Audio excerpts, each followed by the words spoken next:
రాష్ట్ర మాల మహానాడు తరఫున ఇండిపెండెంట్ అభ్యర్థిగా జమ్మలమడుగు అసెంబ్లీ నియోజకవర్గానికి ఎమ్మెల్యేకు అభ్యర్థిగా పోటీ చేస్తున్నాను. ఎందుకంటే ఈ జమ్మలమడుగు నియోజకవర్గంలో అనేక సంవత్సరాల నుండి అగ్రకులస్తులే పరిపాలిస్తున్నారు. అయితే ఇంతవరకు ఎవరు అభివృద్ధి ఏమీ చేయలేదు. బడుగు బలహీన వర్గాలు చాలా ఇబ్బంది పడుతున్నారు.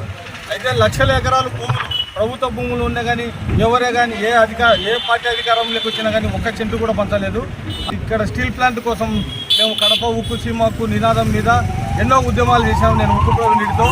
కానీ నామమాత్రంగా గత ఎన్నికల ముందు నారా చంద్రబాబు నాయుడు మైలవరం మండలంలో ఒక పునాది వేసినాడు. ఆ తర్వాత జగన్మోహన్ రెడ్డి వచ్చినాక కన్నీతీర్థం దగ్గర ఒక పునాది వేసినాడు. ప్రజాధనం వృధా తప్ప ఎక్కడ పని స్టార్ట్ కాలేదు. ఆ దివంగత నేత రాజశేఖర్ ఉన్నప్పుడు బ్రాహ్మణి స్థాపించినారే కానీ అక్కడ అది అంతటితో ఆయన చనిపోతానే అక్కడ ఆగిపోయింది.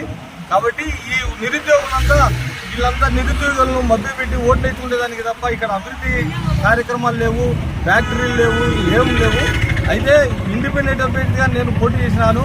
నాకు ఈ జమ్మోడు ప్రజలు ఓటేసి ఆదరిస్తే ఇక్కడ బంజరు భూములన్నీ కుటుంబానికి ఎకరా చొప్పున మేము పంచేదానికి సిద్ధంగా ఉన్నాము.